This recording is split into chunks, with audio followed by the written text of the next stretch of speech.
ఓంకారం గురించి మరికొన్ని విశేషాలు తెలుసుకుందాం. సాంఖ్య దర్శన కర్త కపిల మహర్షి ప్రత్యక్ష, అనుమాన, శబ్ద ప్రమాణములను అంగీకరించినవారు. సాంఖ్యకారికలు ఈశ్వర, కృష్ణ నిర్మితములు. ఈ కారికలకు స్త్రీ గౌడపాదులు చక్కని భాష్యము రచించిరి. ఇందు తత్వజ్ఞానం కలిగిన పురుషుడే ముక్తుడగును. యోగ దర్శనకర్త పతంజలి, భాష్యకర్త వ్యాస మహర్షి, వార్తికకారుడు విజ్ఞాన భిక్షువు. యోగమనగా చిత్తవృత్తి నిరోధమని తెలిపెను. యోగశ్చిత్త వృత్తి నిరోధ, ఇది ప్రత్యేక లక్షణము. ఆత్మ విద్య సాధనము యోగమని ఉపనిషద్వచనము. యోగము లేనిచో ఆత్మవిద్య సిద్ధించదు. ఆత్మవిద్యకే యోగము అవసరము. యోగ భాష్యమునకు శ్రీ శంకరాచార్యులు వ్యాఖ్య రచించిరి. సిద్ధాంత భాగము తప్ప. పతంజలి ఈశ్వరుని అంగీకరించిరి. ఈశ్వరుని బోధించడి శబ్దము ఓంకారము. తస్య వాచక ప్రణవః అని పతంజలి చెప్పిరి. ఓంకారమును జపించుట ఈశ్వర భావన అనిరి. ఓంకారమును జపించుట వలన చిత్తము ఏకాగ్రమగును. అంతఃసమాధి స్థితి పొంది మోక్షము కల్గును. సమాధి అనుటచే అష్టవిధ యోగాంగములను గ్రహించవచ్చును. యమ, నియమ, ఆసన, ప్రాణాయామ, ప్రత్యాహార ధారణ, ధ్యాన, సమాధి, ఇవి అష్టాంగములు. ఈ రీతిగా పతంజలి దర్శనము మోక్ష ప్రతిపాదకము. పతంజలి పంచ సాహ్నికమున నిత్యానిత్య వస్తు విచారణము చూపెను. ఈశ్వరుడు ఓంకారవాద్యుడు అని చెప్పి ఆ ప్రణవమును జపించుట, ఆ ప్రణవవాచ్యుడైన ఈశ్వరుని ధ్యానించుట సమాధి సాధనములుగా చెప్పెను. తద్దవస్తదత్త భావనం. ఈ విధముగా ఓంకారమును తెలుసుకుని ధ్యానించిన వారు ఈశ్వరత్వము పొందెదరు. అవిద్య వలన బంధము కల్గును. వివేక జ్ఞానము వలన మోక్షము కల్గును. వ్యాకరణ దర్శనకర్త పాణిని కాత్యాయనుడు, వార్తికకారుడు కాత్యాయనుని వరరుచి అందురు. సూత్ర కార్తీకములకు పతంజలి మహాభాష్యము రచించెను. వ్యాకరణ భాష్యమునకే మహాభాష్యమని పేరు. వైయాకరణులు 5 ప్రమాణములను అంగీకరింతురు. అవిద్య నివృత్తియే మోక్షము. పాణినికి స్ఫోటనాదము సమ్మతమే. ఆత్మయందు ఏకత్వము కలదని, సమస్త జగత్తుకు కారణం బ్రహ్మమని పతంజలి అభిప్రాయం. బ్రహ్మైకత్వ విజ్ఞానం మోక్షం. బ్రహ్మైద సర్వజగత్కారణం ఇది పతంజలి అని వైద్యనాథుని మంజూషా వాక్య. ఇతడు నాగేశోపాధ్యాయుని శిష్యుడు. శ్రీ భర్తృహరి వాక్య పదీయమున అద్వైతవాదమును పటిష్టము చేసెను. భర్తృహరి బ్రహ్మ ఏకాక్షర స్వరూపుడు అన్న విషయాన్ని విపులీకరించెను. ఈ రీతి ఓంకార ఉపాసనము చేసెను. స్ఫోట శబ్దము నిర్గుణ పరబ్రహ్మమని తలంచిరి. స్ఫోట శబ్దము తెలియగానే అవిద్య తొలగును. అదే సచ్చిదానంద రూపమైనది మోక్షము. శబ్ద బ్రహ్మణి నిష్ణాత పరం బ్రహ్మాది గచ్చతి. పూర్వము ఈ మీమాంసా దర్శనకర్త జైమిని, భాష్యకర్త శబరస్వామి, కార్తీకకారుడు, కుమారిల భట్టు వేద విహిత కర్మలు నాచరించవలెను. వాటిచే ధర్మము కల్గును. నిత్య కర్మాచరణం వలన పాపములు నశించును. ధర్మాధర్మము లేకుండుటచే ఆత్మకు మరొక శరీరము రాదు.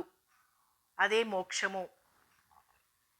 ఆదాతో ధర్మ జిజ్ఞాస అని ఈ దర్శనము ప్రారంభింపబడి ఉన్నది. అన్వాహర్యేచ దర్శనాత్ అనునది చివరి సూత్రం. ఈ జిజ్ఞాసాధికరణమునకు స్వాధ్యాయోదీతవ్య అను వేదవాక్యము విషయము. వేదము చదవతగినది. వేదాధ్యయనం అనంతరం అధ్యయనము అర్ధజ్ఞాన ఫలకము అగుటచే అధ్యయనము వలె వేదార్థ విచారణ వేద విహితం కావున వేదార్థ విచారణ చేయవలెను అని సూత్రార్థము. వేదము చదివి దాని అర్థము కూడా చదవవలెను. కావున వేదాన్ని చదవాలి. అందలి అర్థము తెలిసి వేద విహిత కర్మలను ఆచరించాలి. వేద ప్రామాణ్యమును లోకములో స్థిరపరచాలని శివుడు తలంచి కుమారస్వామిని అందుకు నియోగించెను. కుమారస్వామియే కుమారుల భట్టు రూపమున జన్మించి నాస్తిక మతములను ఖండించి వైదిక మార్గమును స్థిరపరిచెను. వేద ప్రామాణ్యమును సుస్థిరము చేసెను. పూర్వ మీమాంసా శాస్త్రమునకు వార్తికములు రాసెను. దీనినే భాట్ట మతము అందురు. ఇతని శిష్యులలో ముఖ్యుడు ప్రభాకరుడు. ఇతను చెప్పిన మతము ప్రభాకర మతము. ఇతని మతమునకే గురుమతము అని కూడా అందురు. ఖండదేవుడు భాట్ట రహస్యము అను గ్రంథము రచించెను. పార్థసారథి శాస్త్రదీపికను రచించెను. ఉత్తర మీమాంసా దర్శనమునకు కర్త శ్రీ వేదవ్యాసుల వారు. ఈ దర్శన భాష్యకర్తలు శ్రీ శంకర భగవత్పాదులు. వార్తికకర్తలు నారాయణ సరస్వతి. ఈ దర్శనమునందు 555 సూత్రములు కలవు. ఆత్మజ్ఞానము వలన మిథ్యాజ్ఞానము తొలగును. జీవేశ్వర ఖేదము అవిద్య వలన కల్గును. అవిద్య తొలగిన జీవేశ్వర ఐక్యము గోచరించును. బ్రహ్మయందు జగత్తు అధ్యస్థమై ఉన్నది. నిర్గుణవేత్తకు విదేహ కైవల్య ప్రాప్తి నిరూపింపబడినది. ఇదే అద్వైత వేదాంత సిద్ధాంత సాధము. ఉపనిషత్తులన్నీ బ్రహ్మను గూర్చి చెప్పుచున్నవని శాంకర భాష్యము. ఈ రీతిగా బ్రహ్మను గూర్చియే ఈ దర్శనము సర్వే సర్వత్రా బోధించును. ఆత్మయే పరమాత్మ, పరమాత్మయే బ్రహ్మ అను తత్వమును ప్రబోధించును. శ్రీ వాచస్పతి మిశ్రుడు శారీరక మీమాంసా భాష్యమునకు భామతి అనువాక్య రాసెను. భామతికి కల్పతరువను వాక్య గలదు. ఈ రీతిగా ఎన్నో ప్రబంధములు అద్వైతమునే ప్రబోధించినవి. శ్రీ మధుసూదన సరస్వతి రచించిన అద్వైత సిద్ధి, శ్రీ బ్రహ్మానంద సరస్వతి విరచిత లఘుచంద్రిక అను అద్వైత సిద్ధి టీకా అద్వైత సిద్ధాంత నిరూపణకై పుట్టిన ఉత్తమోత్తమమైన గ్రంథములు. ఇట్టిదే కవితార్కిక శిరోమణి శ్రీ హర్ష విరచిత ఖండ కాద్యకము. ఈ రీతిగా దర్శన గ్రంథములు చాలా వెలిసినవి. మూల గ్రంథములు పరిశీలించినచో అందలి విశేషములు ఎన్నియో తెలియును. అచట స్థావీ పులాక న్యాయమున తెలుపబడినవి. ఏకాక్షరమైన ఓంకారము నుండియే సమస్త సృష్టి జరిగినది. కావున ఓంకారార్థ వివరణలపై విషయములు తెలుపబడినవి. అద్వైత దర్శనమే అందరికీ శిరోధార్యము. అందలి అంతరార్థమైన ఓంకార ధ్యానమే సాధకులకు ఉత్తమ సాధనం. ఓంకారమును నిరంతరం ధ్యానించుట వలననే బ్రహ్మప్రాప్తి కలుగును. కాశీయందు ప్రాణములు వదిలినంత మాత్రము ముక్తి కలుగును అనుటలో ఒక రహస్యమున్నది. కాశీయందు వాసమున్న విశ్వనాథుడు అచట ప్రాణము వదిలటి జీవులకు ఓంకారమును ఉపదేశించును. అంత్యకాలమున వారు విశ్వనాథుని ఉపదేశముచే ఓంకారము ధ్యానింతురు. కొందరు విశ్వనాథుని ఉపదేశమును వినుట చేతనే ముక్తి పొందెదరు. కాశీయందు ప్రాణములు బదులువారు ముక్తి పొందుటకు కారణము కాశీ విశ్వనాథుడే. ఆ పరమేశ్వరుడు ఉపదేశించడి మహామంత్రము తారక మంత్రము. ఆ తారక మంత్రమే ఈ ఓంకారము. ఓంకారము జపించుటకు దేవతలు మానవులు కూడా అర్హులే అని తెలిసినది. జంతువులకు కూడా అర్హత గలదని చాందోగ్యోపనిషత్తు అందుగల ఒక అపూర్వ గాథ వలన తెలియచున్నది. ఎవరు దేనిని కోరి ఓంకారము జపించినా వారికి అది సిద్ధించును. ఓంకార మహిమ. ఒక గ్రామము వెలుపల గల వనములో చాలా కుక్కలు నివసించుచుండెను. వాటికి అన్నము దొరుకుటలేదు. చాలా రోజుల నుండి ఉపవాసం చేయుచున్నవి. ఒక రోజున ఒక దివ్యమైన తెల్లని కుక్క చెంతకు ఆ చుట్టుపక్కన గల నక్కలన్నీయూ వచ్చి చేరినవి. అవన్నీయూ ఆ తెల్ల కుక్కను గొంతెత్తి ప్రార్థించినవి. ఓ సర్వజ్ఞుడా, మేము ఆకలిచే బాధపడుచున్నాం. మీరు అన్నము సంపాదించి ఇచ్చిననో మేము బ్రతకగలము. మీ గాన విద్యా ప్రభావంచే అన్నం సంపాదించి ఇచ్చినచో మేము బ్రతకగలము. మీ గాన విద్యా ప్రభావంచే అన్నమును ప్రసాదించండి, మేము ఆకలి తీర్చుకుందుము. ఈ రీతిగా ఆ తెల్ల కుక్కను మిగిలిన కుక్కలు ప్రార్థించినవి. అంతా తెల్ల కుక్క సంతోషించి, అటులనే నా గాన సామర్థ్యంచే అన్నం సంపాదించెదను. ఉదయమే మీరు నన్నిక్కడ కలుసుకొనుడు, మీ పని సాధించెదను అని చెప్పెను. ఈ విషయము అంతటను విని బతుడను ఋషి గమనించుచుండెను. ఈ కుక్కల వృత్తాంతము తెలుసుకొనవలెనని అచటనే ఉండి గమనించుచుండెను. ఆ చోటనే ఉదయమందు ఆ తెల్ల కుక్క చెప్పిన ప్రకారం మిగిలిన కుక్కలన్నీయు వచ్చి చేరినవి. స్తోత్రము చేయువారి వలె అవన్నీయు ఆ ప్రాంతమున ఒకరి వెనుక ఒకరు వరుసగా ప్రవేశించి క్రమబద్ధముగా కూర్చొని ఓంకార సూర్తి కలిగిన గానమును ప్రారంభించిరి. ఇందు శ్వేతసునకము ప్రధానముగా కలది. ఇవన్నీయు స్తోత్రస్థానములో కూర్చున్నవై ఓం ఓం అని ఓంకారమును చేయుచున్నవి. ఓంకారము చేయుచు దేవతలను ప్రార్థించినవి. అన్నమును ఉత్పత్తి చేయు ఆదిత్య దేవుని ఓంకారంతో స్తుతి చేసినవి. ఓం ఆదిత్య అన్నము ఇమ్ము, ఓం అన్నము ప్రసాదింపుమా అని ప్రార్థించి ఓం ఓం అని గానము చేసినవి. ఈ ఓంకార ప్రభావము వలన సునకములకు అన్నము లభించినది. అవి అన్నమును భుజించి చాలా సంతసించినవి. ఈ దృశ్యమును చూసిన బకుడను మహర్షి ఓంకార మహిమను బహువిధములా స్తుతించెను. చునకములు ఏకాగ్రమైన మనసుతో ఓంకారమును ధ్యానించి తమ కోర్కెను నెరవేర్చుకునివి. ఉత్తమ జన్మ పొందిన మానవులు ఓంకారమును ధ్యానించిన వారు కోరిన కోర్కెలు తప్పక నెరవేరగలవని పై కథ వలన తెలియచున్నది. ఏ ఫలము కోరి ఎవరు ఓంకారము త్రికరణ శుద్ధిగా ధ్యానిస్తారో వారికి ఆయా ఫలములు తప్పక సిద్ధించును. నిష్కామ బుద్ధితో ధ్యానించిన వారికి శుభము లభించును. ఓంకారము ఈశ్వరార్పణ బుద్ధితో ధ్యానించిన వారికి అంతఃకరణ శుద్ధి కలిగి అజ్ఞానము నశించి మోక్షం సిద్ధించును అనుట సత్యము. ఓంకారార్థము తెలుసుకుని అందలి రహస్యము గుర్తించి తురియ స్థితిని పొందినవాడు నిర్భయముగా బ్రహ్మమే. ఓంకారము బ్రహ్మమని తెలుసుకుని నిత్యము మనసులో ధ్యానించువానికి ఎక్కడికెళ్ళినను ఏ పని చేసినను సర్వే సర్వత్రా శుభము జరుగును. ఓంకారము ధ్యానించువాడు జీవించినంతకాలము భయము లేనివాడై దుఃఖములు లేనివాడై సుఖం పొందుతూ కోరిన కోరికలు నెరవేరినవాడై అంత్యకాలమందు కూడా ఓంకారమునే ధ్యానించుచు ప్రాణములు వదిలినచో జీవన్ ముక్తుడగును, విదేహముక్తుడగును.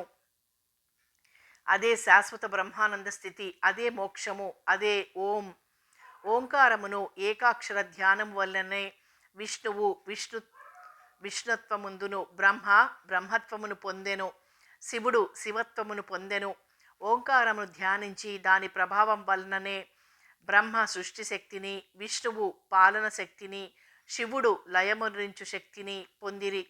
సమస్త ప్రపంచమును సృజించిన బ్రహ్మ కే శక్తిని ప్రసాదించిన శక్తిని ధ్యానించినచో ముక్తి కలుగుట సిద్ధము. ప్రపంచములో గల చరాచరములన్నీయు బ్రహ్మయే సృజించెను. ప్రపంచంలో గల సమస్త విజ్ఞానమును బ్రహ్మయే సృజించెను. బ్రహ్మ అంతటి వాడు పూర్వము సృజించిన రీతిగా సమస్త లోకములను సృజించుచున్నాడు. సృజించు శక్తి కొరకై చాలా కాలము తపస్సు చేసి చివరకు ఓంకార ప్రభావముచే శక్తిని సంపాదించెను. తదుపరి ఓంకార శక్తిని గ్రహించిన బ్రహ్మ ఓంకార శక్తి చెప్పినట్లు లోకములను సృష్టించుచున్నాడు. కావున బ్రహ్మ కన్నను గొప్పదైనది ఒక్క ఓంకారమే. బ్రహ్మ సృజించిన జీవరాశులను పాలించుటకై విష్ణువునకు పాలన శక్తిని ప్రసాదించిన తల్లి ఓంకారమే. పాలించుట అన్నచో బహు కష్టమైన విషయమే. కావుననే తన శక్తిని విష్ణువునకు ఇచ్చినది. విష్ణు అనగా అంతటా వ్యాపించువాడు. పాలన శక్తిని ఓంకారము వలన గ్రహించి నిత్యము దానినే ధ్యానించుచు దుష్ట శిక్షణ శిష్ట రక్షణ చేయుచు పాలించుచుండెను. ధర్మమునకు గ్లాని ఏర్పడినప్పుడు అవతారములెత్తి ధర్మస్థాపన చేసి సత్పురుషులకు పరబ్రహ్మ రహస్యములను ఉపదేశించి ముక్తిని ప్రసాదించుచుండెను. త్రిమూర్తులలో ఎవరిని ధ్యానించినను వారి ఎందుగల శక్తి స్వరూపము ఒక్కటే. వారి హృదయములందున్న ఓంకార ప్రభావమే వారి శక్తికి తార్కాణము. కావున పాలన చేయు సందర్భములో విష్ణువు ఎన్నియోసార్లు అవతారములు ఎత్తెను కూడా, ఎత్తుచున్నాడు కూడా. ఓంకార లక్ష్యము శోకరాహిత్యము, ఆనంద ప్రాప్తియే ఓంకార లక్ష్యము. కావున ప్రజలలో గల శోకమును తొలగించి ఆనంద ప్రాప్తి కలిగించి పాలించవలయునని విష్ణువు ఆశయము. ఆనందము కలిగించవలెనన్న శోకమును తొలగించవలెను. శోకము తొలగించవలెనన్న దుర్మార్గులను సంహరించినచో వారి నుండి ఇతరులకు కష్టములు కలగవు. కావున శారీరక బాధలు లేకుండాను, కావున శారీరక పరమైన దుఃఖములుండవు. ఆ తర్వాత మానసిక భయము తొలగించి నిత్యము బ్రహ్మధ్యానము చేయించి బ్రహ్మవేత్తలను చేయవలేను అనడి కోరికచే విష్ణువు ఓంకార ప్రభావముచే పాలనాశక్తి పొందినవాడై అనేకములైన అవతారములెత్తి విశ్వ కళ్యాణకారకుడై ఎందరికో ముక్తిని ప్రసాదించుచున్నాడు. వారి అవతారము అన్నింటిలో నాకు తెలిసిన ప్రసిద్ధ అవతారములు 21 అవతారములు, అంతకు మించి ఉన్నవి. ఈ అవతారముల పేర్లు విన్నను చిత్తశుద్ధి కల్గును. వీరి అవతారములన్నీయు ఓంకార ధ్యానము వలన పొందిన విష్ణుత్వము కలిగినవి. కావున ఓంకార స్వరూపములే. వాటిని ఇందు రేఖామాత్రముగా అయినను తెలుసుకొనుట ముఖ్య కర్తవ్యము.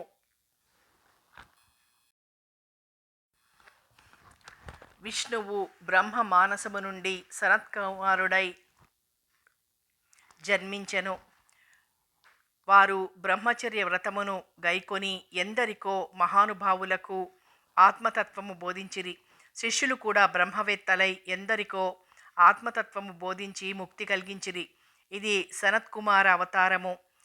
భూమిని చుట్టి బాధించు రాక్షసుని సంహరించుటకై విష్ణువు వరాహ అవతారమెత్తి వారిని చీల్చి చెండాడి కోరలపై భూమిని దాల్చెను.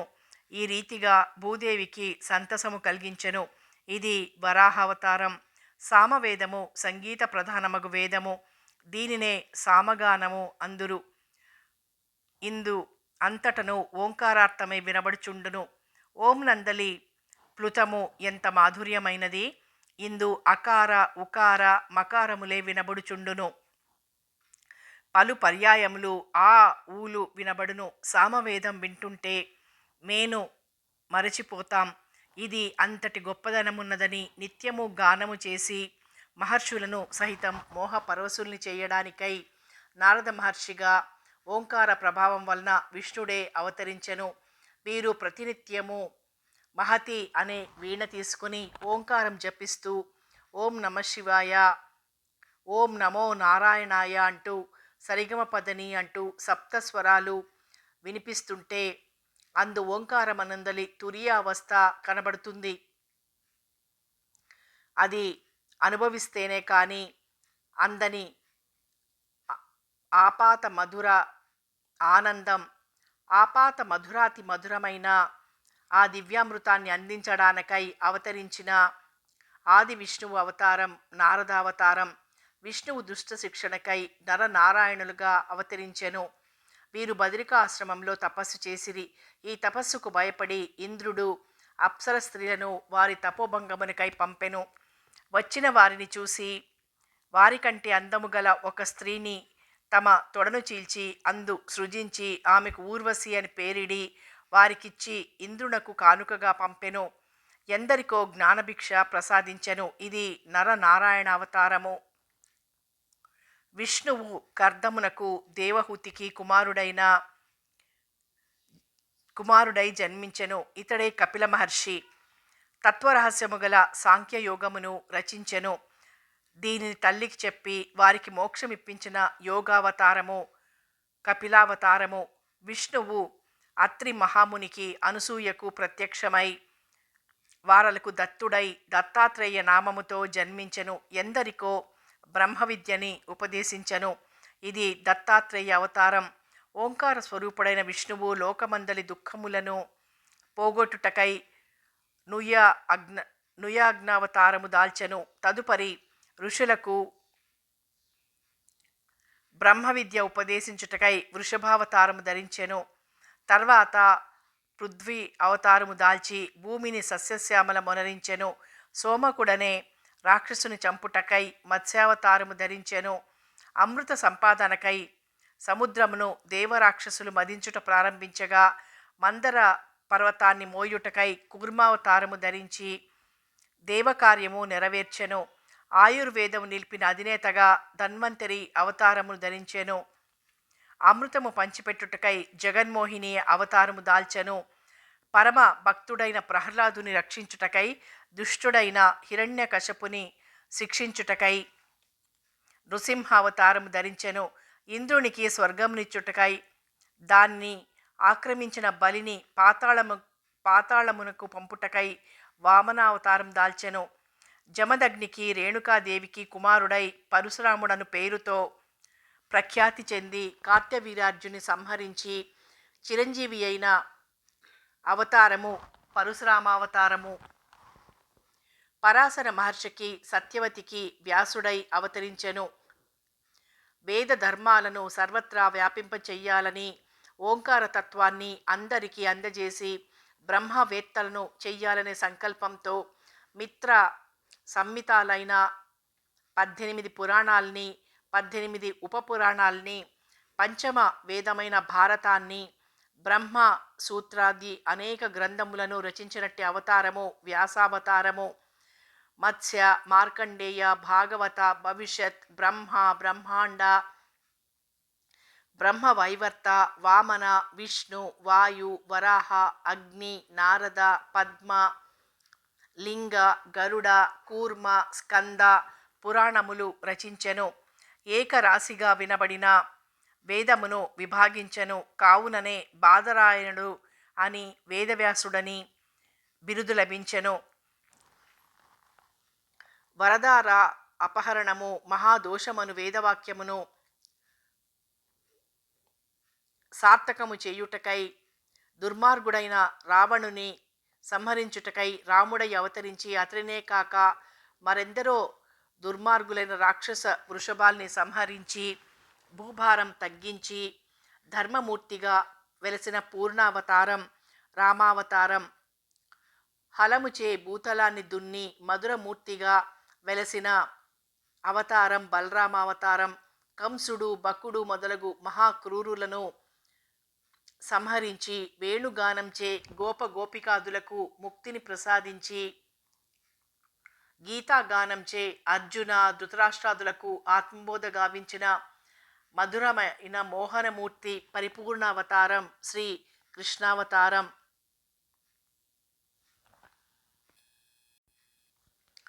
అహింసో పరమో ధర్మ అను శృతి నిరూపణకై అవతరించి హింసను మాన్పించి సత్యం స్థాపించిన ధర్మమూర్తి అవతారం బుద్ధావతారం.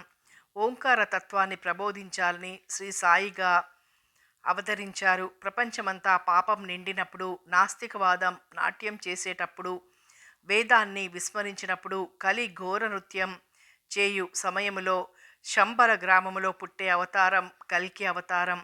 ఈ అవతారములు దాల్చుటకు శక్తిని ప్రసాదించినట్లే ఓంకారమును ఎవరు ధ్యానించినను అంతటి శక్తి కలుగుననుట నిస్సంశయము. ఈశ్వరునకు సర్వజ్ఞత్వమును ప్రసాదించినది ఓంకారమే. మహాతపస్వి ఈశ్వరుడు. వీరు నిరంతరము హృదయ కుహరమున జపించు మంత్రము ఓంకారము. సర్వులు ఈశ్వరుని జపించెదరు, ఈశ్వరుడు ఓంకారమును జపించును.